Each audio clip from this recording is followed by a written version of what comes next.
अब देखिए पार्वती मैया तप कर रही है, और माता पार्वती जी जब तप कर रही हैं तो शंकर जी को इसका भान है कि पार्वती तप कर रही है। शिव महापुराण की कथा कहती है, जिंदगी में अगर आप एक व्रत भी कर रहे हो, एक साधना भी कर रहे हो, एक उपास भी कर रहे हो, तो उसकी सूचना उस परमात्मा को है जिस परमात्मा का आप व्रत कर रहे हो, जिस परमात्मा का आप नियम धारण कर रहे हो, जिस परमात्मा की आप आराधना कर रहे हो, उसको मालूम है सब। वो उससे नहीं छूट सकता, उससे बच नहीं सकता, उसको सब ज्ञात है कि आप कर क्या रहे हो। कितना सुंदर कहा है, यदि मनुष्य मानव एक लोटा पानी लेकर जितने कदम चलकर शंकर के मंदिर तक पहुंचता है, एक लोटा पानी लेकर जितने कदम चलकर शिव के दरवाजे तक पहुंचता है, उतने कदम की गिनती दुनिया रखे ना रखे, आप रखे ना रखे, और उस शंकर के पास में उस कदम की गिनती रहती है। उस शिव के पास में आपके चरण की गिनती रहती है। आपका एक एक चरण, आपका एक एक कदम उसके हिसाब में लिखा हुआ है। 21,600 श्वास जब परमात्मा देता है तो गिनती भी एक एक श्वास की पूरी पूरी रखता है कि इस श्वास के बल पर इसने कितना भजन किया।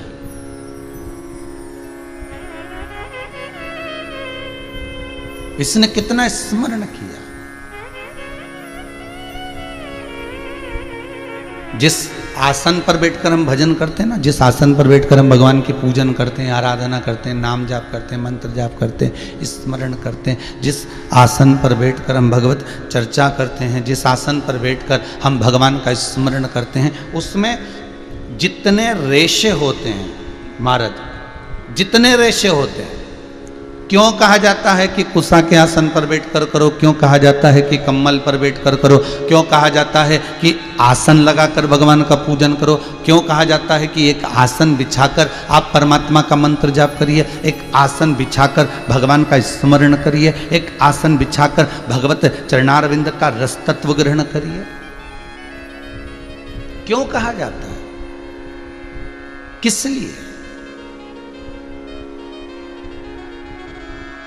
एक आसन की महत्वता को दर्शाने के लिए नहीं, उसकी महत्वता यह है कि जितने उस आसन में रेशे होते हैं, जितने उस आसन में रुए होते हैं, जितने उस आसन में धागे होते हैं, हम एक बार अगर राम का नाम लेते हैं, हम एक बार भगवान का स्मरण करते हैं, तो वो जो धागे, जो रेशे, जो बिंदु उस आसन में है जिस पर हम बैठे हैं, एक बार मंत्र बोलने पर उसका संपूर्ण पुण्य उतना प्राप्त हो जाता है जितना उस आसन में रेशे हैं।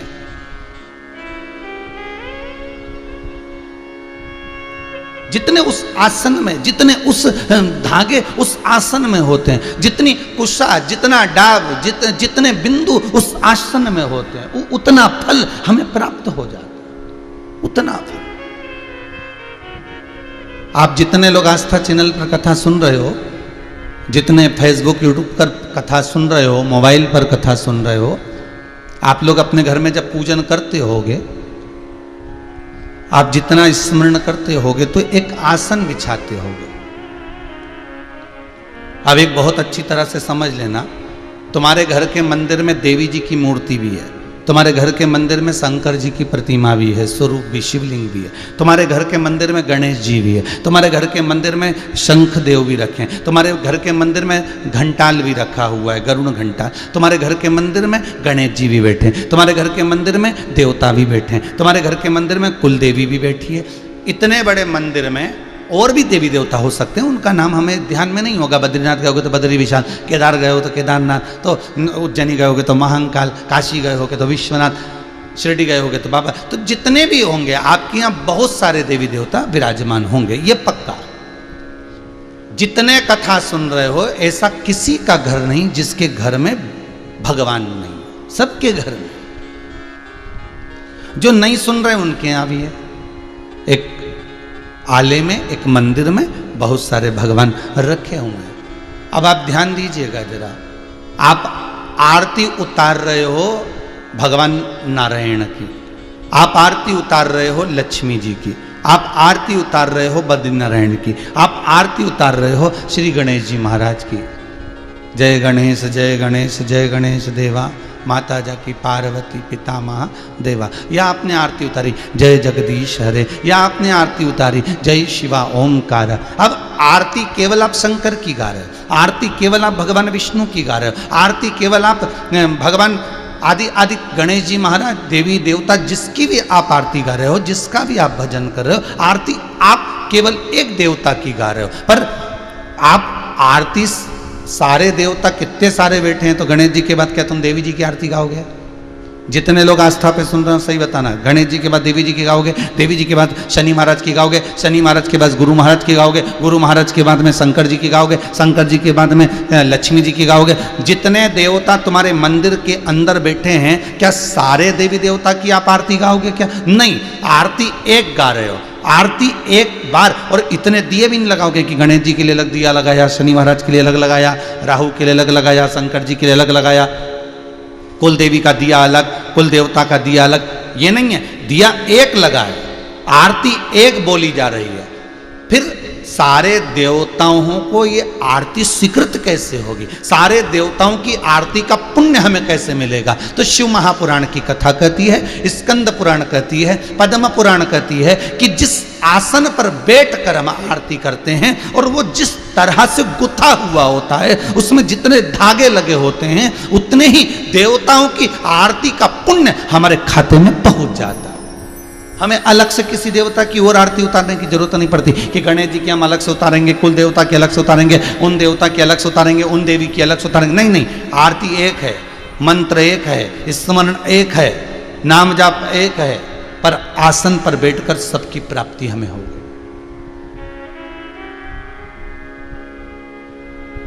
आसन पर बैठकर हमें सब फल की प्राप्ति हो गई, आसन पर बैठकर हमें सब स्मरण प्राप्त हो गया। अरे भाई, हिंदू धर्म में कुछ कुछ स्मरण, कुछ कुछ मंत्र, कुछ कुछ उपास, कुछ पूजन, कुछ दान, कुछ सत्कर्म ऐसे आते हैं कि वो हजारों गुना फल प्रदान कर देते, हजारों गुना। जैसे अभी कल रविवार 23 तारीख त्रिस्पर्शा एकादशी आ रही है। ये पिछले वर्ष के योग में पढ़कर इस वर्ष फिर कृपा कर दी भगवान ने। देखिए, अब ये सोचिएगा कि ये त्रिस्पर्शा एकादशी अभी 2 वर्ष से लगभग बाबा की ये सिक्र, इससे पहले कई साल निकल गए थे तो नहीं आई थी। पर ये सोचो कि ये 2 साल से कोरोना भी आ रहा है, तो ये 2 साल से त्रिस्पर्शा एकादशी भी आ रही है। समझने वाली बात है सब। इससे पहले तो त्रिस्पर्शा एकादशी कई वर्ष निकल जाते थे तो नहीं आती थी, ढूंढ ढूंढ कर रह जाओ तो नहीं आती थी। तो ये 2 वर्ष, पिछले भी वर्ष में भी इसका स्मरण हुआ था त्रिस्पर्शा का, इस बार फिर त्रिस्पर्शा पड़ गई। आखिर क्यों? और 2 साल से ये कोरोना कहर ढा रहा है, और 2 साल से ही पंचांगों के अनुसार ये त्रिस्पर्शा आ रही है। विचार करिएगा कि ये भगवान क्या दर्शाना चाहता है, भगवान क्या कृपा करना चाहता है, भगवान क्या करुणा करना चाहता है। कल जो एकादशी आ रही है 23 तारीख दिन रविवार की, त्रिस्पर्शा एकादशी रहेगी, उसके बाद में द्वादशी लग जाएगी, और द्वादशी के बाद में फिर त्रयोदशी लग जाएगी। 3 पद्म पुराण का उत्तराखंड वर्णन करता है कि 3 एकादशी के क्रम में त्रिस्पर्शा जब पड़ रही है, त्रिस्पर्शा एकादशी के क्रम में जब त्रिस्पर्शा पड़ रही हो, अर्थात एकादशी भी पढ़ रही हो, द्वादशी भी पढ़ रही हो, और त्रयोदशी भी पढ़ रही हो, त्रिस्पर्शा। तो कहते हैं हजारों हजार बार गंगा का स्नान, हजारों हजार बार, कहते हैं हजारों हजार बार गौदान, हजारों हजार बार मंत्र जाप, हजारों हजार बार सारे पृथ्वी के तीर्थ में स्नान, पूजन, दान, अश्वमेध यज्ञ के 1000 गुना फल, सोम यज्ञ सर्वोत्तम यज्ञ के 1000 गुना फल केवल त्रिस्पर्शा एकादशी पद्म पुराण कहती है उस दिन व्रत करने से प्राप्त हो जाता है। कल उसका नाम रहेगा मोहिनी एकादशी, पर त्रिस्पर्शा है। इसको मंजुला भी कह सकते हैं, मतलब सब में लीन होने वाला। और मेरा सबसे निवेदन है आप सबसे, व्रत करो, भले बकरी जैसे चरो, पर एकादशी जरूर करो, एकादशी जरूर करना। आपसे बने, हम ये नहीं कहते कि तुम भूखे रहो, क्योंकि आज डॉक्टर कहते हैं कि इस कोरोना महामारी के चलते आपका पेट खाली नहीं रहना चाहिए। डॉक्टर कहते हैं इस कोरोना महामारी के चलते आपके भीतर एनर्जी पूरी होना चाहिए, आपकी इम्यूनिटी प्रबल होना चाहिए। और अगर हम आपको एकादशी का व्रत करवा दें और आपसे कहें कि आप पानी पी कर रह जाओ, आप एक फल खा कर रह जाओ, या फल का रस पी कर रह जाओ, या नारियल का पानी पी कर रह जाओ, और आप एकादशी रख लोगे और हमारे कहने पर रख लिया, और मालूम पड़े 3-4 दिन हॉस्पिटल में पड़े रहोगे और सीओर वाले महाराज को कोसते रहोगे।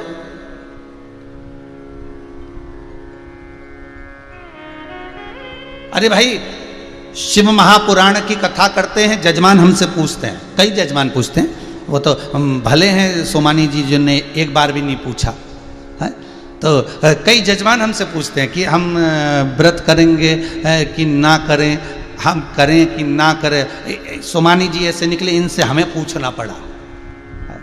तो जजमान हमसे पूछते हैं कि हम व्रत करें 7 दिन शिव महापुराण के कि ना करें। हमने पूछा ये बताओ पहले तुम्हें शुगर वुगर तो नहीं है, बीपी में ऊंचा नीचा तो नहीं हो रहा? तो कहे गुरुजी शुगर भी है, बीपी भी। तो हमने कहा खूब प्रेम से तुम तो भोजन करो साहब और कथा सुनो। मालूम पड़े तुम व्रत करो और मालूम पड़े हॉस्पिटल में पड़े रहो, तो कथा किसको सुनाएंगे?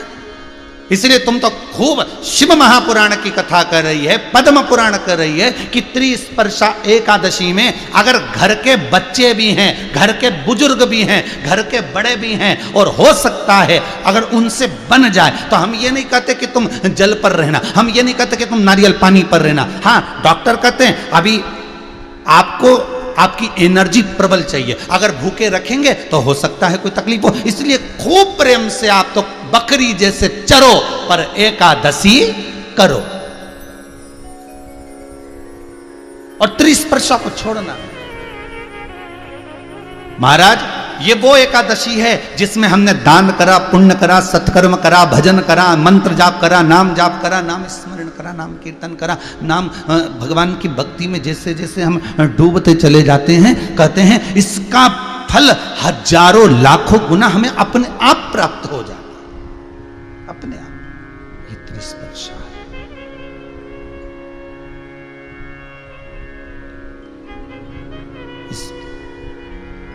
मौका दिया है भगवान ने, 2 साल से मौका दे रहा है, 2 साल से भगवान कृपा कर रहा है, जान करके कृपा कर रहा है। क्यों? हो सकता है इस कोरोना महामारी में ना जाने कितने जीव चले गए होंगे, और तो ना जाने कितने जीव चले गए होंगे, और अगर वो जीव गए होंगे और उनके परिवार वाले, उनके कुटुंब वाले, या उनके मोहल्ले में, या उनकी कॉलोनी में, या उनके आसपास के क्षेत्र में, यदि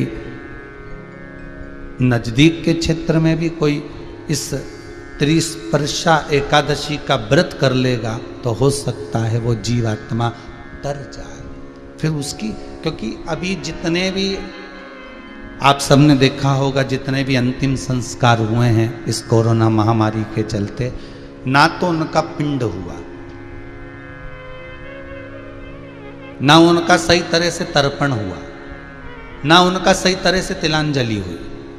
ना उनको सही तरह से अन्न मिल पाया। इतने दिन तक हॉस्पिटल में पड़े रहे, तड़पते रहे, श्वास के बल पर पड़े रहे, वेंटिलेटर पर पड़े रहे और वो जीव चला गया। इंतजार करते करते अपने परिवार तक का मुख नहीं देख पाया। तो उसकी जीव की गति सुधारने के लिए हो सकता है मेरे भगवान भोलेनाथ ने, हो सकता है मेरे नारायण ने इसको 30 वर्षा एकादशी इसलिए दे दी कि जीव का कल्याण हो जाए।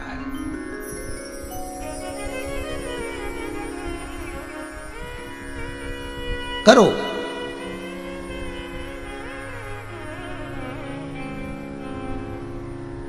और करने के साथ में मंत्र जाप भी करो।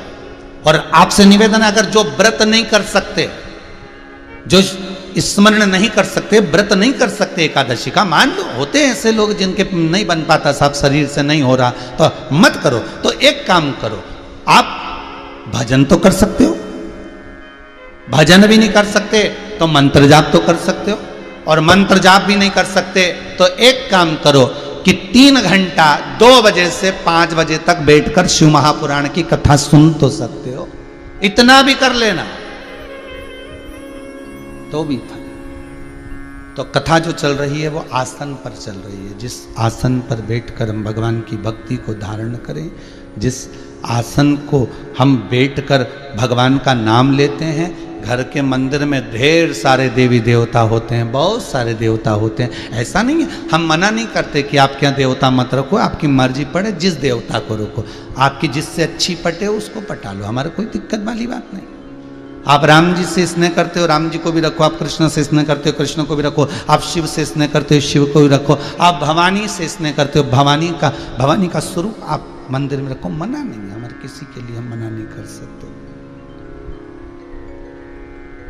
आप उन देवी देवताओं को रखिए, पर निवेदन केवल इतना है, निवेदन केवल इतना है कि आपने जिनको रखा है उनको सम्मान पूरा देना, सत्कार पूरा देना, सम्मान से वंचित ना रखिएगा। कि मैं तो भगवान शंकर को ज्यादा रिझाती हूं इसलिए शिव जी को स्नान कराकर बिठा देती हूँ, बेलपत्री चढ़ा देती हूँ, बाकी के सब देवता उनको प्रणाम कर, तो फिर इससे अच्छा है कि एक ही रख लो।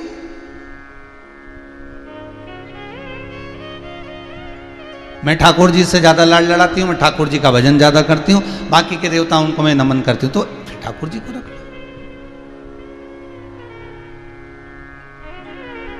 अरे भाई, हम जब सफर पे निकलते हैं, हम जब कहीं जाते हैं, हम जब कहीं निकल रहे होते हैं, तो घर में तो ढेर सारा सामान रखा रहता है, काजू भी रखा है, बादाम भी रखा है, चना भी रखा है, फूली भी रखी है, और मठरी भी रखी है, खुरमा भी रखा हुआ है, ढेर सारा सामान घर में रखा हुआ है। क्या तुम सारे सामान को बांध के ले जाते हो क्या? अरे बोलो तो जम के। नहीं, सामान क्या ले जाते हो? जो तुमको प्रिय लगता है, तुमको लगेगा कि मठरी बना के ले जाऊं, क्योंकि मठरी खुद को पसंद है। और पति को मठरी पसंद नहीं है, पति ने कहा कि मेरे लिए तो चने रख लेना, तो उसके लिए चने रखा। जो चीज तुम्हें प्रिय लगेगी, जो चीज तुम्हें अनुकूल लगेगी, अच्छा लगेगा, तुम उसको लेकर जाओगे। उसी तरह परमात्मा की सेवा में, भगवान की भक्ति में, भगवान की दृढ़ता में, भगवान के स्मरण में आपकी दिल को, आपकी चित्तवृत्ति को जो अच्छा लगे आप उसको जप लो, आप उसकी स्मरण भक्ति में डूब जाओ, आप उसके मंत्र जाप में डूब जाओ। और जब आप उसके मंत्र जाप में डूब जाओगे तो वो स्वयं कहते हैं, हम जिस भगवान का भजन करते हैं भगवान हमारा भजन करता है।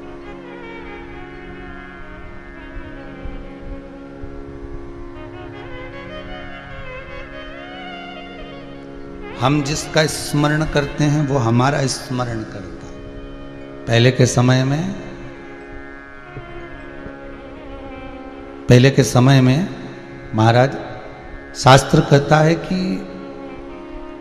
हम जिसको याद करते थे सामने वाला व्यक्ति हमें याद करने लगता था। महाराज, हम जिसको याद करते सामने वाला व्यक्ति हमें याद करने लगता है। हम जिसका स्मरण करते हैं सामने वाला व्यक्ति हमारा स्मरण, कि हमें उसकी याद आ रही है, हमें उसका स्मरण आ रहा है, हम क्यों कहते हैं ऐसा? क्योंकि सामने वाला व्यक्ति जो होता है ना, उसको हमारा स्मरण आता है, सामने वाले व्यक्ति को हमारा स्मरण ज्ञात होता है, हम ज्ञात होते हैं।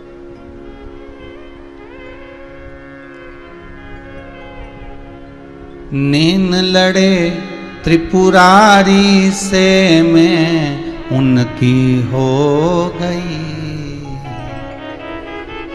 मेरे मन में नहीं है धीर, सखी में काशी जाऊंगी। चित्तवृत्ति में हम जब परमात्मा को रिझा लेते हैं, चित्तवृत्ति में हम जब परमात्मा को जोड़ लेते हैं, चित्तवृत्ति में जब हम भगवान को अपना बना लेते हैं, तो वो भगवान हमारा हो जाता है। आप एक आसन पर बैठकर एक देवता की भी अगर आरती उतार रहे हो, और जितने देवता आपके उस अलमारी में, जितने देवता आप उसके मंदिर में, आपके पूजा बाड़ी में जितने देवता बैठे हैं, सबका पुण्य फल आपके खाते में आ जाता है, आपके खाते में पहुंच जाता है, वो पुण्य प्राप्त हो जाता है। पार्वती मैया शंकर का भजन करती हैं, पार्वती शिव का स्मरण करती हैं, तो शंकर पार्वती का स्मरण करते हैं। कल हमारे सोमानी जी के बालक कह रहे थे कि कथा में हम जब सुनने के लिए बैठते हैं और हमारे मन में जो प्रश्न आता है, हमारे मन में जो क्वेश्चन आता है, प्रश्न आता है, उसका उत्तर हमें कथा में ही मिल जाता है, हमें कथा में ही प्राप्त हो जाता है। और केवल मैं बालक के लिए नहीं कहूँगा सोमानी जी के, मैं कहूँगा सबके लिए। ऐसे बहुत सारे हैं जो बहुत प्रश्न लेकर बैठते हैं और कथा में उसका समाधान हो जाता है। कथा का मतलब ही वही होता है कि जिसमें व्यथा मिट जाए, जिसमें व्यथाएं समाप्त हो जाए, वो कथा। और मालूम पड़े जो व्यथाएं उत्पन्न करता जाए, उसका कथा का कोई क्रम नहीं होता, बहुत सारे संशय उठते चले जाएं, तो उससे फिर मतलब ही क्या।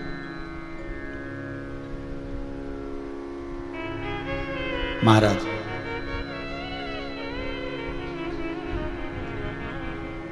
पार्वती मैया शंकर की भक्ति में जो लगी हुई थी,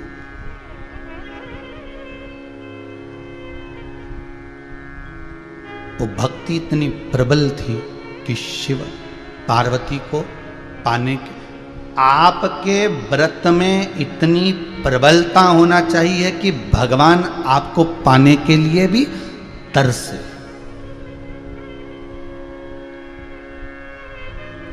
भगवान भी तरसे।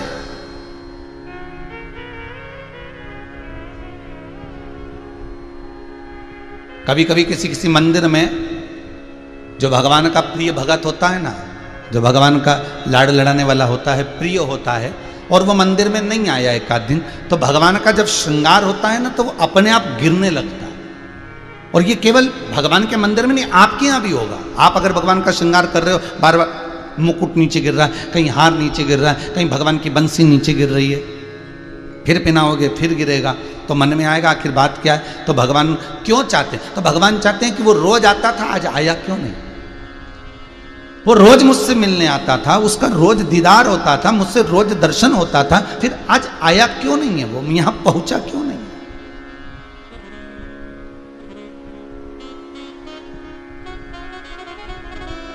आखिर किस लिए? एक प्रश्न है इसी आसन से जुड़ा हुआ कि महाराज हिंदू धर्म के अंदर साष्टांग दंडवत करना का विधान है कि भगवान के सामने साष्टांग दंडवत कर दो। तो इसका लाभ क्या? हमने कहा इसका एक ही लाभ है, जब हम पृथ्वी का स्पर्श करते हैं, जब हम पृथ्वी पर अपना मस्तक रखते हैं, तो रखते से ही हमारा एक व्यास कंप्लीट हो जाता है। व्यास मालूम है आप लोगों को? जितने लोगों ने टीवी पर कथा सुन रहे हैं, आपने भी कभी ना कभी अपने स्कूल में पढ़ाई करी होगी, उस पढ़ाई में आपने एक व्यास बनाया होगा। आपको मालूम होगा एक प्रकार होता था, उसमें एक कोना होता था और उसमें एक पेंसिल उसमें फंसाई जाती थी। उस नुकेली वाले कोने को रखा जाता था कॉपी पर और उस पेंसिल वाले कोने को रखा जाता था कॉपी के दूसरे सिरे पर। अब केवल एक बार उसको रखना है, अर्थात हमको एक बार परमात्मा के चरणों में दंडवत होना है। और दंडवत होने के बाद जब वो बंसी, जब वो पेंसिल घूमती थी तो एक व्यास बना देती थी, एक गोला एक जैसा बना देती। अर्थात जो वो नोक वाला जो हिस्सा है वो एक बार रखाया, उसके बाद वो व्यास बन जाता था। शिव महापुराण की कथा कहती है, लंकाधिपति रावण से विभीषण ने प्रश्न किया था कि तू देव आदिदेव महादेव के सामने साष्टांग दंडवत करता है, लंकेश इस दंडवत का फल क्या है? तो लंकाधिपति रावण कहता है, विभीषण मैं अगर भगवान के चरणों को दंडवत करता हूं उसका कारण केवल इतना है कि पूरी पृथ्वी पर मैं अपना राज्य कर लेता हूं, पूरी पृथ्वी पर मैं अपना राज्य कर लेता हूं।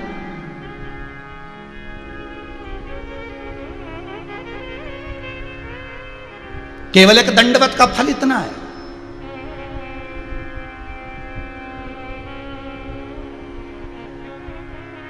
केवल एक दंडवत का फल की प्राप्ति इतनी है कि मैंने संपूर्ण पृथ्वी का फल, संपूर्ण पृथ्वी का,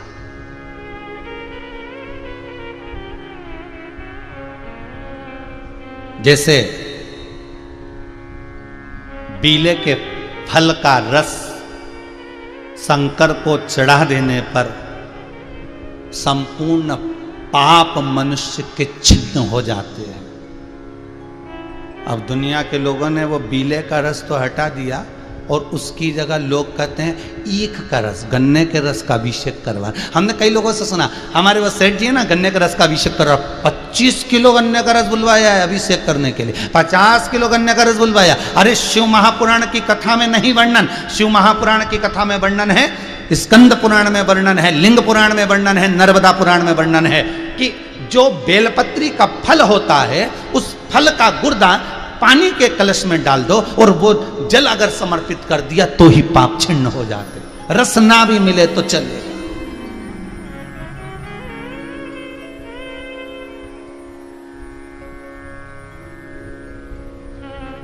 अरे भैया, किसी पुराण में आपने पढ़ा कि पपीते की आहुतियां दो? किसी पुराण में आपने पढ़ा कि पाइनएप्पल की आहुतियां दो? कभी किसी पुराण में पढ़ा कि तुम केले की आहुतियां दो, कि एप्पल की आहुतियां दो, सेव फल की दो, कि आम के फल की आहुतियां दो? संपूर्ण अगर आप जितने भी अनुष्ठान देखेंगे, जितने पूजन के प्रमाण देखेंगे, उसमें एक ही चीज आता है कि बेले के फल की आहुतियां दो। इसमें पपीता नहीं लिखा है, इसमें पाइनएप्पल नहीं लिखा है, इसमें कोई दूसरी वस्तु नहीं लिखी, इसमें एक ही लिखा कि बेले की आहुतियां देना है, बेले के फल की आहुतियां दो, हवन करो। तो उसका क्या प्रमाण? तो शास्त्र कहता है मात्र बेले का एक टुकड़ा भी अगर अग्नि में जाता है, 33 कोटि देवताओं को अगर हमने आहुति छोड़ी, ओम ब्रह्मवे स्वाहा, ओम विष्णवे स्वाहा, हम जिस देवता का नाम लेंगे उस देवता की जब आहुति छोड़ेंगे तो वो उसके खाते में जाती है। हमने ब्रह्मा का नाम लेकर ब्रह्मदेव की आहुति छोड़ी तो ब्रह्मा के खाते में गई, विष्णु के नाम लेकर ओम विष्णवे स्वाहा तो विष्णु के खाते में गई, देवी की आहुति छोड़ी तो देवी के खाते में गई, अगर हमने गुरु महाराज की आहुति छोड़ी तो गुरु के खाते में गई। केवल एक बेल का फल ऐसा होता है, बेल का टुकड़ा ऐसा होता है, बेल पत्री के वृक्ष का फल ऐसा होता है जिसका एक टुकड़े की अगर आहुति भी हम डालते हैं तो सारे देवताओं के खाते में जाती है, वो एक देवता के खाते में नहीं जाएगी।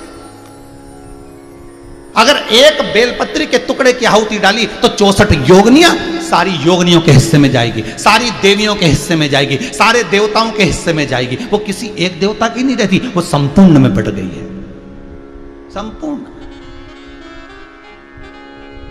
फिर निवेदन करेंगे जो पहले कहा, आज फिर कह रहे हैं, एक लोटा पानी, एक कलश जल हम जब शंकर जी पे चढ़ाते हैं तो जितने 33 कोटि देवता हैं सबको उसका भाग मिल जाता है। ये कहीं नहीं मिलता, बस शिव के पास मिलता है, शंकर के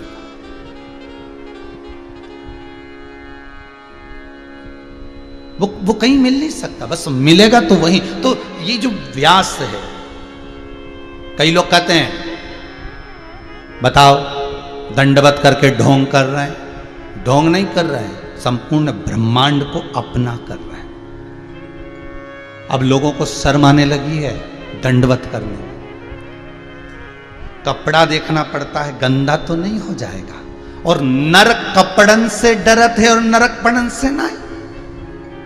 आज कपड़ों से डर लग रहा है कि दंडवत करेंगे तो कपड़ा गंदा हो जाएगा, अगर दंडवत करेंगे तो ये कपड़े बेकार हो जाएंगे। हमने तो कई कई लोगों को यहां तक देखा है कि मंदिर के अंदर अगर जाते हैं तो पांव में जो जूते पहन कर गए हैं, उस जूते के जो मोजे होते हैं, सॉक्स जो होते हैं, उसको पहनकर भी मंदिर के अंदर चले जाते हैं।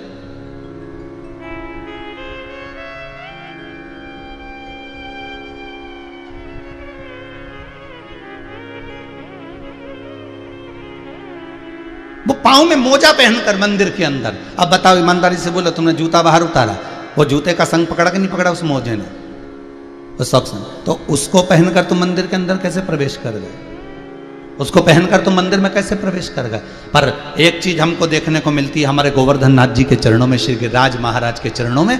गोवर्धन नाथ जी पर जब दूध चढ़ाने के लिए लोग आते हैं, जूता उतार आते हैं और मोजे अगर पहने रहते हैं, तो ब्रज के पंडा, गिरिराज जतीपुरा के पंडा, गोवर्धन नाथ जी के पंडा कहते हैं, चलो पहले ये मोजे उतार कर आओ, पहले ये सॉक्स उतार कर आओ, उसके बाद हाथ धो, खासा करो, उसके बाद तुम दूध चढ़ाओ, उसके बाद तुम जल चढ़ाओ।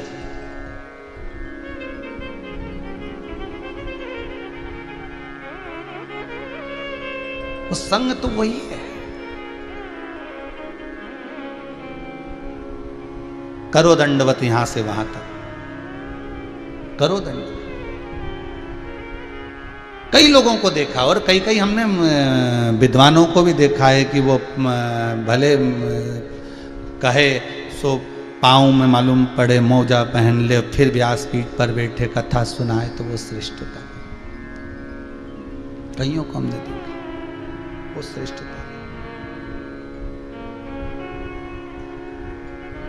दंडवत करा, हम जब साष्टांग दंडवत कर रहे हैं, व्यास, जितने लोग टीवी पे कथा सुन रहे हैं, आपने भी अपना कंपास रखा होगा, कंपास ही बोलते थे हम लोग तो, अब है कंपास रखा होगा, और उस कंपास में ऐसा एक नोक और उसमें एक पेंसिल फंसाने का ऐसा होता था। हमको याद नहीं रहा कि ये कथा निकलेगी, नहीं तो हम हमारे घर से ले आते राघव जी से मांग के, हो तो वो आपको दिखा। तो उसमें जो नोक वाला होता है वो नीचे होता है और पेंसिल वाला उसको घुमाते चले जाता है, और घूमने के बाद वहीं आकर खड़ा हो जाता है। शिव पुराण कर रही है, भविष्य पुराण कर रही है, अग्नि पुराण कर रही है, पद्म पुराण कहती है, जब संसार का मनुष्य परमात्मा के चरणों में, सदगुरु के चरणों में, माता पिता के चरणों में, घर के बड़ों के चरणों में, घर के बुजुर्गों के चरणों में, किसी विद्वान के चरणों में, परमात्मा के चरणों में, तीर्थ व्रत में जब साष्टांग दंडवत करता है, तो जैसे ही वो सोता है, अपना मस्तक अपनी नासिका पृथ्वी पर जब वो लगाता है,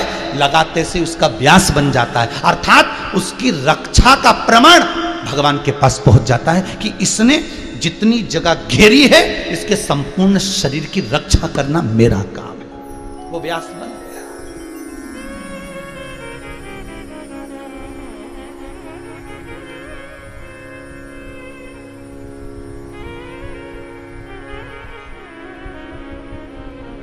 अब आप जितनी जगह घेर कर प्रणाम करें, दंडवत करें, अब वो गया समय, अब तो झुक के प्रणाम कर लेते हैं। अब वो भी समय गया, फिर धीरे धीरे समय आया घुटने ही पढ़ लेते हैं। अब घुटना पढ़ना भी गया। जय श्री कृष्णा साहब दूर से, अभी तक कोरोना महामारी चल रही है, दूर से राम राम होना चाहिए, वो ठीक है, पर परमात्मा के दरवाजे पर, भगवान की चौखट पर, भगवान के स्मरण में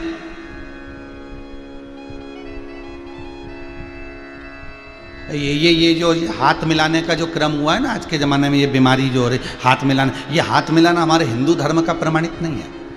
हाथ तो जब मिलाया जाता था कि तुम उससे एक हाथ की दूरी बना के चलना, मैं कभी चोट कर सकता हूं तेरे साथ। हाथ मिलाना मतलब चोट कर देना।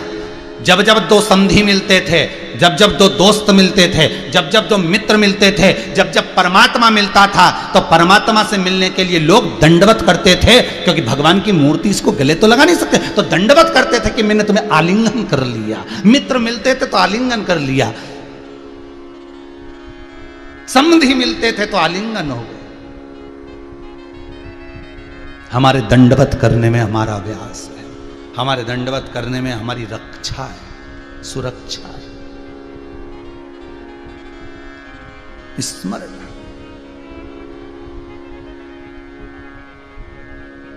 और फिर वो हमारा भजन, हमारे पार्वती मैया शिव जी के मंत्र जाप में जब डूबी तो शंकर भगवान को ज्ञात रहता रहा कि ये क्या कर रही है। आप अगर एक व्रत कर रहे हो, चाहे एकादशी का करो, चाहे प्रदोष का करो, चाहे सोमवार का करो, चाहे मंगलवार का करो, चाहे शनिवार का करो, आप जिस देवता का व्रत करते हो, जिस भजन को, जिस व्रत को आप करते हो, वो देवता की दृष्टि आपके ऊपर रहती है।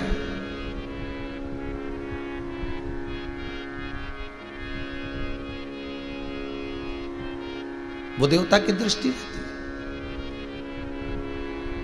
सुनार की दुकान पर जाना कभी मौका मिल जाए तो, और ऐसा नहीं है तुम नहीं गए होगे हो, ऐसा है ही नहीं सकता कि तुम नहीं गए। और ऐसा कोई व्यक्ति नहीं जिसके पास में सोने की एक लौंग नहीं हो, रकम नहीं हो, बीठी नहीं हो, अंगूठी नहीं हो, सब बस अंतर इतना सियोर वाला महाराज पहन के बैठता है। सब क्यों नहीं बैठे? सोने का सामान तुम्हारे पास में नहीं है क्या? सबके पास होगा। कब प्राण छूट जाएंगे और वो सामान धरा की धरा ही रह जाएगा। और हमारे जजमानों ने तो भगवान की कृपा, भोलेनाथ जी की कृपा से दिया है तो पहनो। और पूत सपूत तो की धन संचय, और पूत कपूत तो की धन संचय। बेटा सपूत होगा तो जोड़ के बनाएगा, और बेटा कपूत होगा तो कितना भी जोड़ कर चल जा, समनाश कर देगा। तो अपन कब पहनेंगे? जब मर जाएंगे तब, कि फोटो टंगेगा तब? कई लोगों को लगता होगा महाराज तो इतना पहनकर, शिव की कृपा है, कुबेर भंडारी है।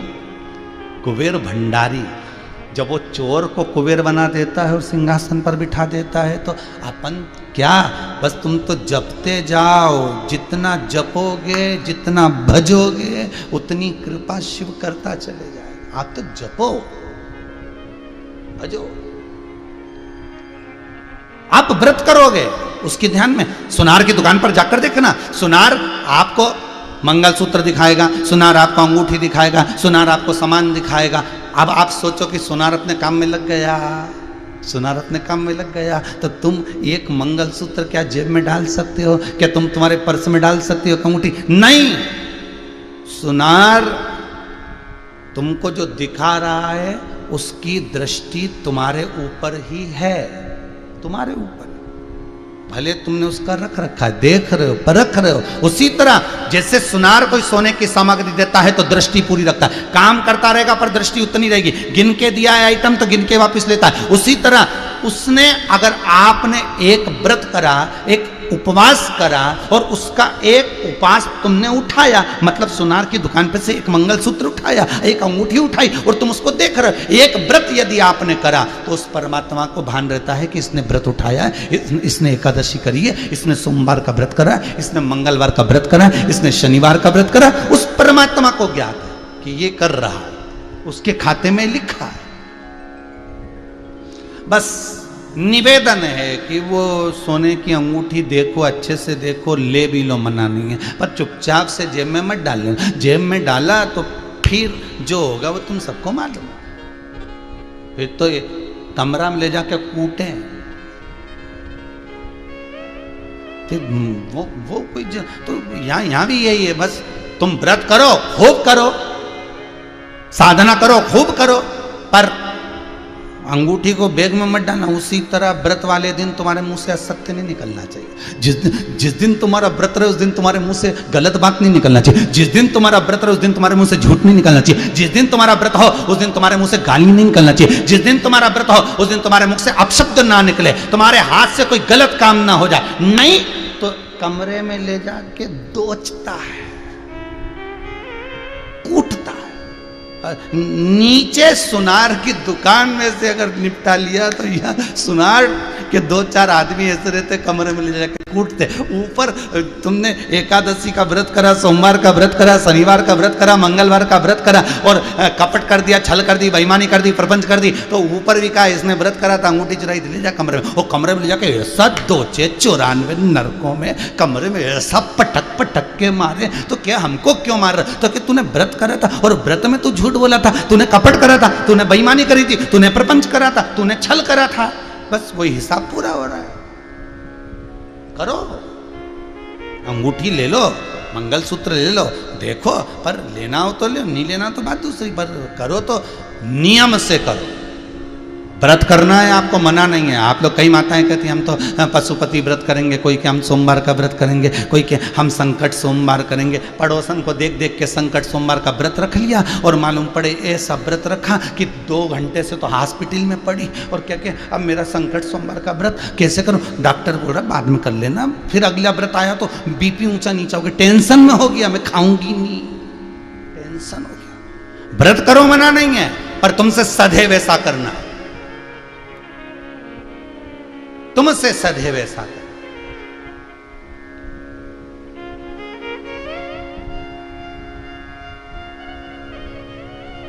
जिनका व्रत होता है वो घर से चलते समय व्रत का आइटम भी लेके चलते हैं। नी मिला तो अपना ही निकाल के खा लेंगे, आनंद नहीं मिला कहीं तो फिर बस यही है। व्रत वाले दिन इतना भजन कर कर चलना कि अपना आइटम निकाल कर खा लो। ऊपर जैसी दोचने की बारी आए तुरंत निकाला और दे दिया, ये पकड़ मंगलसूत्र का पैसा, ये पकड़ अंगूठी का पैसा।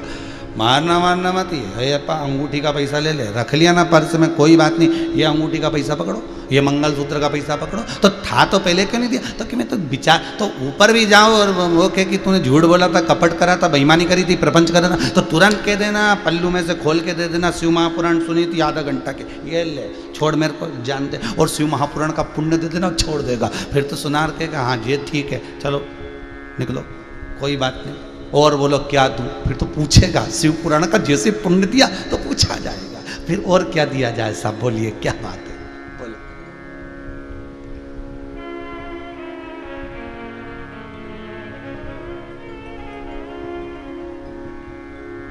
कितना?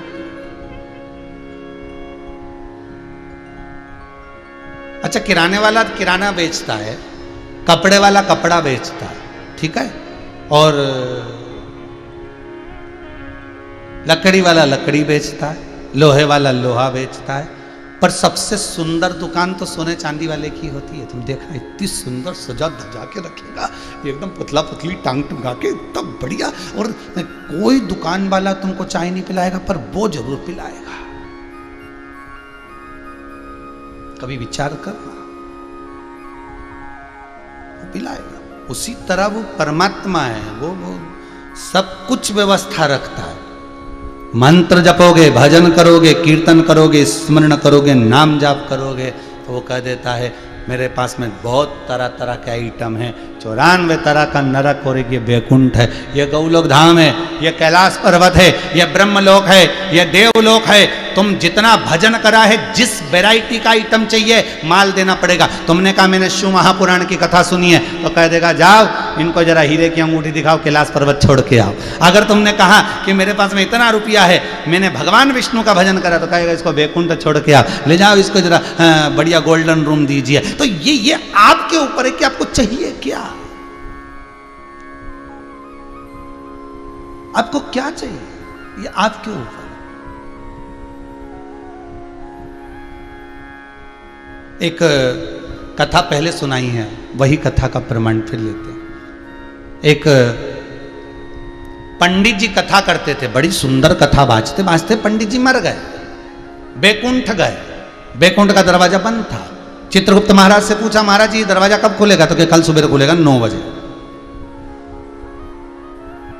हर एक चीज का एक समय होता है। जैसे भी वैक्सीन लगवा रहे हो, 18 साल का व्यक्ति अगर लगवाना चाहता है तो उसका पहले बुकिंग कराओ, 9 बजे ऑफिस खुलेगा, उसमें टच करके आप लिख के डाल दो हमको ये आईडी, ये ऐसा और ये ऐसा, और फिर वो तारीख दे देगा, इतनी तारीख को तुम इतनी बजे पहुंच जाना। तो बैकुंठ में भी तारीख, बैकुंठ में भी स्थान, समय।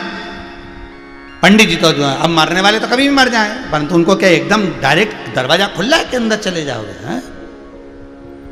खड़े रहो बाहर। अब पंडित जी लाइन में खड़े हो गए, तो लाइन में पंडित जी खड़े थे, इतने सारे लोग खड़े थे, और पंडित जी जिसके पीछे खड़े थे वो एक बस का ड्राइवर था। जीन्स मीन्स पहना था, पंडित जी धोती कुर्ता बगलबंदी वगैरह सब पहने, तिलक विलक सब लगाए, और एक जो आगे खड़ा था ना वो जीन्स पहना था और टोपी भी लगाया हुआ था, और उसके कहीं 2-4 जगह से बनियान और जो जीन्स थी उसमें थेगड़े भी लग रहे थे, मतलब 2-4 जगह से फटी हुई थी। फटी क्या कह सकते, डिजाइन थी हो, ठीक। अब वो जूता वूता भी पहना था, बढ़िया मौजा जूता, बढ़िया जोरदार, और चाबी घुमा रिया था बढ़िया आराम से, और खड़ा हुआ, और पंडित जी उसके पीछे खड़े। अब सुबह 9 बजे दरवाजा खुला बैकुंठ का। जैसे बैकुंठ का दरवाजा खुला, सबसे पूछा तुम कौन? तो कोई बोला हम ये, कोई बोले हम वो, तो क्या तुम वहाँ चले जाओ, तुम वहाँ चले जाओ। अब ये बस का ड्राइवर आया, इससे पूछा तुम कौन? हम बस के ड्राइवर हैं। अच्छा एक काम करो, सामने एसी का रूम है, डनलप का गद्दा लगा है, चांदी की थाली में भोजन आएगा, सोने के कटोरे लगे रहेंगे, दासियां पंखा झेलेगी, उसमें तुम चले जाओ। फिर तो चलो अंदर। अब ये गए, इसके पंडित जी ने मन में विचार करा कि बस के ड्राइवर को इतना जोरदार रूम दिया तो मुझे कितना जोरदार मिलेगा, क्योंकि मैं तो कथा करता, मैं तो प्रवचन देता, मैं तो सत्संग करता। और जो बस का ड्राइवर के बाद में पंडित जी आए, पंडित जी ने चित्रगुप्त महाराज बोले तुम कौन? हम गांव के पंडित जी, कथा करते थे, पूजन करते थे। अच्छा एक काम करो, सामने जो झोपड़ा दिख रहा है वो झोपड़े में चले जाओ, उसमें चक्की रखी है, गेहूं डाल डाल के पीसते रहना, चूल्हा रखा है, भोजन बनाते रहना, और गोदड़ी रखी है, बिछा लेना, चटाई पे सोना, गोदड़ी ओढ़ लेना। पंडित जी के तो कांटे से खून में। पंडित जी ने कहा बताओ यहाँ रिश्वत मिश्वत चलती है क्या?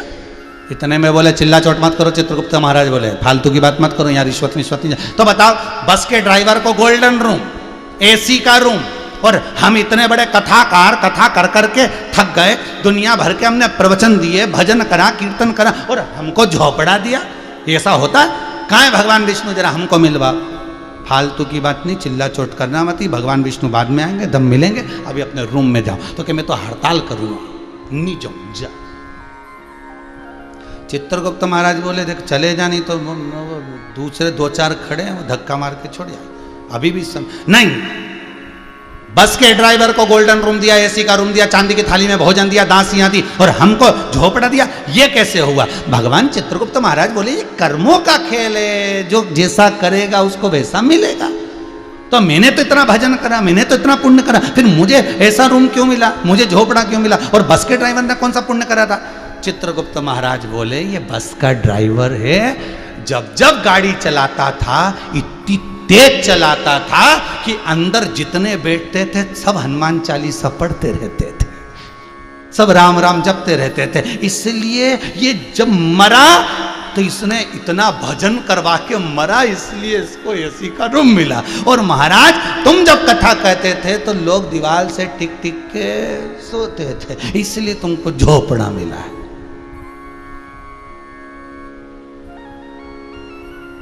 उसके यहाँ बड़ा विचित्र हिसाब है साहब, उसके हिसाब को नहीं जान सकता कहीं का, इतना जोरदार जोरदार लिखा पढ़ी करे। अपने यहाँ तो एक सीए, अपने यहाँ एक ऑफिसर लिखता रहे, एक मुनीम लिखता रहे, उसके यहाँ तो कितने कंप्यूटर लगे, कितने एक एक कंप्यूटर में हिसाब है। झूठ कितनी बार बोला? 652 बार, वो झट से निकाल देगा कि इतने श्वास निकली, इतनी तारीख को पैदा हुआ, इतनी बजे पैदा हुआ, इतनी बजे मरा, इतनी घड़ी में मरा। अब इस बीच में हिसाब लगा, सब कंप्यूटर अलग अलग, सबके पास हिसाब अलग अलग। झूठ का हिसाब उस कंप्यूटर में, छल का हिसाब उस कंप्यूटर में, कपट का हिसाब उस कंप्यूटर में। एक बटन दबा बस वो क्लिक, सब हिसाब सामने। फिर बोले बोल रहे भेरू कितना झूठ बोला, या तो तू सत्य बोल रहे भगवान के सामने। फिर कहेगा मैंने तो एक भी झूठ नहीं बोला, मैं तो जिंदगी भर लगा रहा, मेरे परिवार के भरण पोषण में लगा रहा, मेरे पत्नी और बच्चों के सेवा में लगा रहा, मैंने जिंदगी में कभी कोई छल नहीं करा। तो इतने में भगवान बोले, पत्नी, बच्चे, कुटुंब, कबीला, ये सब तुझे क्यों दिया? देने का कारण केवल इतना था कि तू जो पुण्य करेगा उसको पाप में बदलने के लिए, ये तू कमा कर लाएगा, इनको देगा, वो छल कपट बेईमानी पर सब, इसलिए तो हिसाब लगा ले। और वो हिसाब लगाया, आखिरी में शून्य पाया, रो दिया, बिलख दिया, तड़पने लगा, मुझे परेशान मत करो।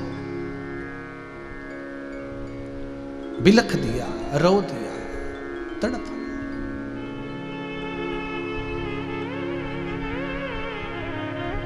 चित्तवृत्ति में अशुद्धता।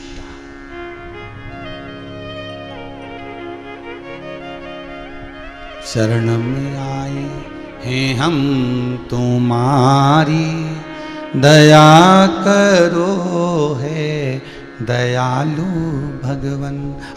अब रोएगा, अब प्रार्थना करेगा, अब निवेदन करेगा, अब स्मरण करेगा, तो कहां महाराज दंडवत कर रहे हो तो समझ लेना अब भगवान संभाल लेगा। फिर वही वाली कथा आ गई, आप कथा संभालो, आप मंदिर संभालो, घर विश्वनाथ संभालेगा, तुम्हें नहीं संभालना। और वही हुआ, पार्वती जी ने जो भजन किया, पार्वती जी ने जो स्मरण करा, शंकर जी के विवेक में आ गया कि पार्वती मेरा भजन कर रही है। संसार का एक जीव, एक मछली, जलचर, थलचर, वायुचर, मृत्यु लोक में रहने वाला एक संसारिक मानव, क्या एक जीव भी अगर भजन करता है तो उसको मालूम है कि इसने मेरा स्मरण करा, इसने मेरा नाम जाप करा, इसने मेरा कीर्तन करा, उसको मालूम है।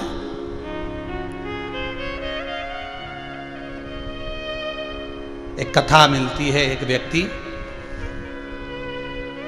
पैदल पैदल केदारनाथ जी के लिए जा रहा है, पैदल पैदल जा रहा है केदारनाथ।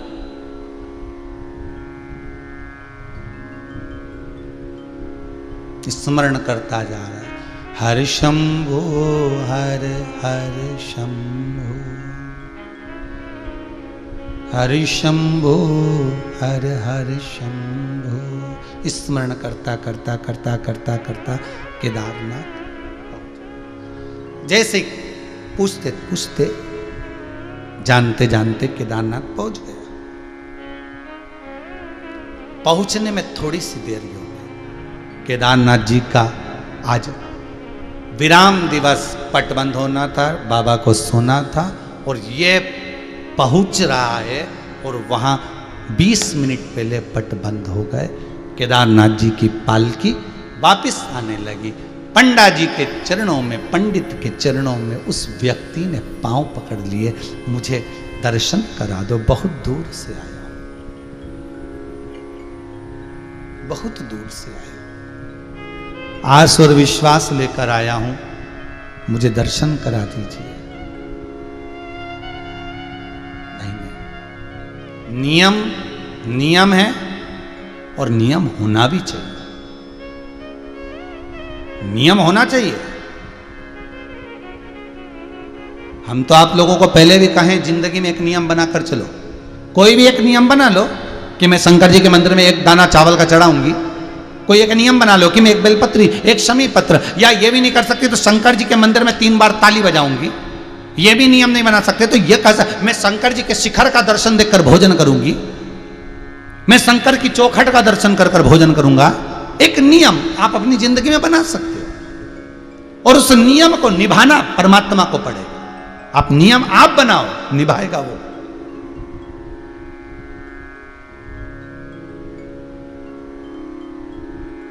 नियम आप बनाइए, वो निभा सकता है। अब भैया दर्शन करा दीजिए, नहीं नहीं नहीं नहीं, आप तो 6 महीना पट बंद रहेगा और 6 महीने के बाद दर्शन खुलेंगे। हाथ जोड़ लिए, पांव पड़ लिए, भैया कृपा करो, नहीं नियम है साहब, ताले लग गए, बंद हो गया, चलो बर्फ जम रही है, ठंड पड़ रही है, चलो नीचे चलो, अब तो जाओ तुम भी। 6 महीने? हाँ भैया थोड़ी सी देर दर्शन करा के वापस बंद कर देना। नहीं नहीं नहीं, एक बार अगर दर्शन बंद हो गए तो फिर नहीं खुलेंगे, अब तो 6 महीने के बाद ही खुलेंगे। आंख में आंसू भर गया। बाहर नंदी था, नंदी तो कोई बंद नहीं करता, शिव अंदर थे, अंदर का पट बंद हो गया था, नंदी बाहर था। ये नंदी से टिक कर बैठ गया, रो रहा। पंडित जी ने बोला चलो यहां से उठो।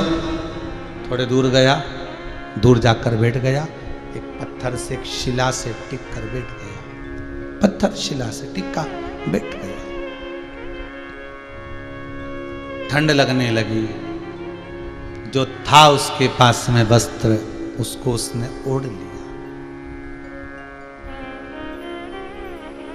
सब चले गए, ये रह गया।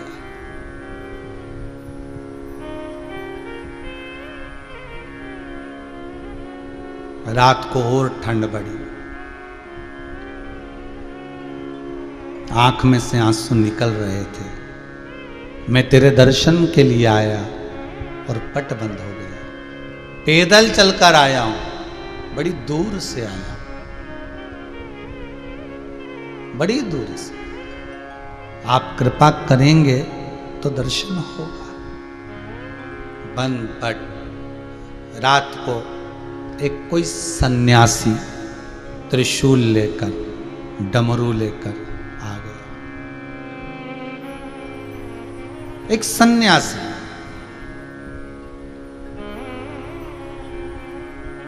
त्रिशूल और डमरू लेकर आया।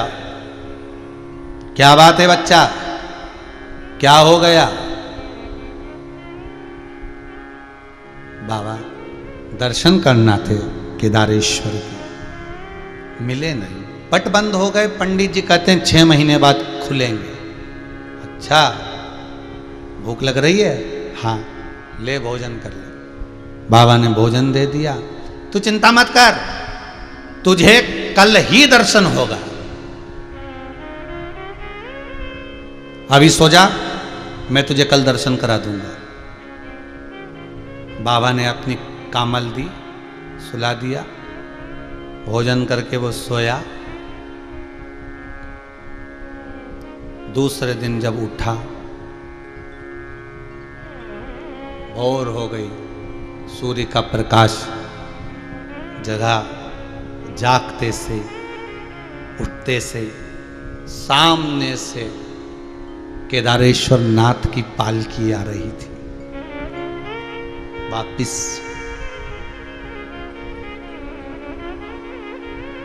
उनने पट खोला। इसने पंडित जी से कहा तुम तो कहते थे कि 6 महीने बाद पट खोलोगे, फिर क्यों खोला तुमने आज पट? दूसरे दिन ही खुल गया कि नहीं खुल गया? पंडित जी बोले तू तो 6 महीने पहले आया था पैदल। हाँ, अभी तक क्या कर रहा है? कहां था? यहीं था। 6 महीने क्या कर रहे हो?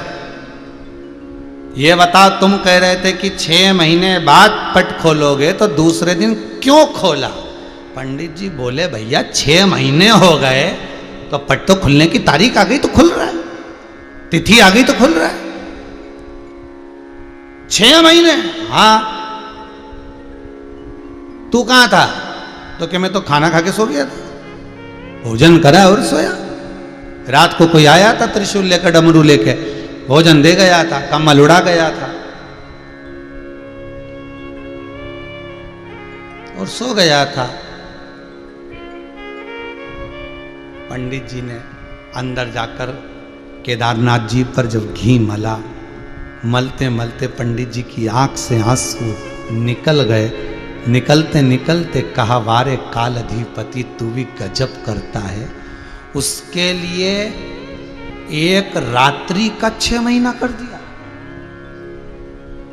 6 महीने की एक रात्रि मात्र।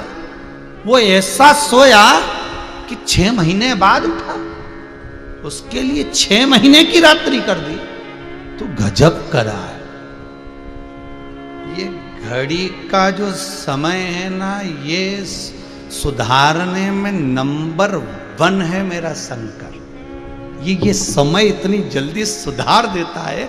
दुनिया के लोग वो देवता के जाना, वो दुनिया के लोग वहां जाना है, कोई जाता वहां, कोई जाए वहां, यहां से काम नहीं हुआ वहां चलेगा, वहां से काम नहीं हुआ वहां चलेगा, उस देवता से काम नहीं हुआ उस देवी के पास चलेगा, वो देवी से काम नहीं हुआ वहां चलेगा, और बचा कुछ आता तो पीर पैगंबर की दरगाह पर चलेगा। 50 जगह पर जाकर लोगों ने अपना समय सुधारने का प्रयास करा, समय मिलाने का प्रयास करा।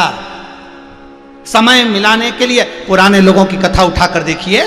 जो पुराने लोग होते थे, जब अपने पास में घड़ी रखते थे तो पुराने लोग उस घड़ी का समय देखते थे और समय मिलाते थे। काय से मिलाते थे पुराने लोग? रेडियो से। सोमानी जी ध्यान होगा, आप लोगों को भी ध्यान होगा जितने आस्था चैनल पर कथा सुन रहे हो, जितने टीवी पर सुन रहे हो, जितने मोबाइल पर सुन रहे हो, पहले के लोग रेडियो से समय मिलाते थे, रेडियो से। और उससे नहीं मिलता था, फिर कई न्यूज आती थी उससे समय मिलाते थे। और कई लोग कहते थे कहां जा रहे हो पिताजी? पिताजी बोलते थे बस आ रहा हूं जरा न्यूज देख के। तो न्यूज सुनने नहीं जा रहा, घड़ी बंद हो गई, समय गड़बड़ हो गया, तो इसको मिला के आ रहा हूं। तो समय मिलाने के लिए वहां जाते थे। घड़ी बंद हो गई, उसको सही करना है, मिलाना है, तो वो उस न्यूज चैनल के पास में, उस रेडियो के पास में जाते थे और बिल्कुल कांटा लगा के बैठ जाते थे। तो लोग पूछते तुम्हारी घड़ी में कितना बजा? कि 4:30। तो क्या अभी तो न्यूज का टाइम हो गया ना, 6:30 बजेगा, 4:30, अभी बस मिलाने के लिए तो आया हूं, बस मिला लूं। जैसे पुराने लोग समय मिलाने के लिए, समय की घड़ी को सही करने के लिए रेडियो के पास में, न्यूज चैनल के पास में बैठकर कहीं जाकर समय मिलाकर अपनी घड़ी ठीक करते थे। बस शिव महापुराण की कथा वही कह रही है। आज भी दुनिया के लोगों का समय ठीक नहीं चल रहा, घड़ी ठीक नहीं चल रही, तो वो देवाधिदेव महादेव शंकर की कथा में जाकर बैठ जाओ, एक बार शिव महापुराण में जाकर बैठ जाओ, घड़ी मिल जाएगी और समय सही चलना प्रारंभ हो जाएगा। घड़ी मिलाना है, समय सही चलाना है, तो शंकर के दरवाजे पर जाना पड़ेगा। वो कालचक्र ऐसा घुमाता है कि 6 महीने की रात्रि को 1 रात्रि बना देता है। दुख की रात्रि को कब काट देगा पता नहीं चल पाए।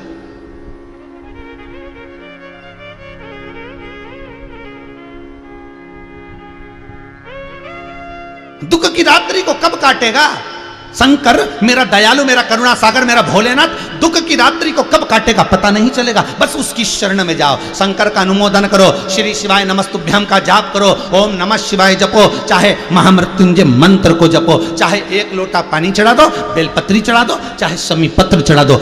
नहीं मिले 3 बार ताली बजा दो, वो भी नहीं मिले शिखर का दर्शन कर लो, शिखर दर्शनम सर्व पाप नाशनम।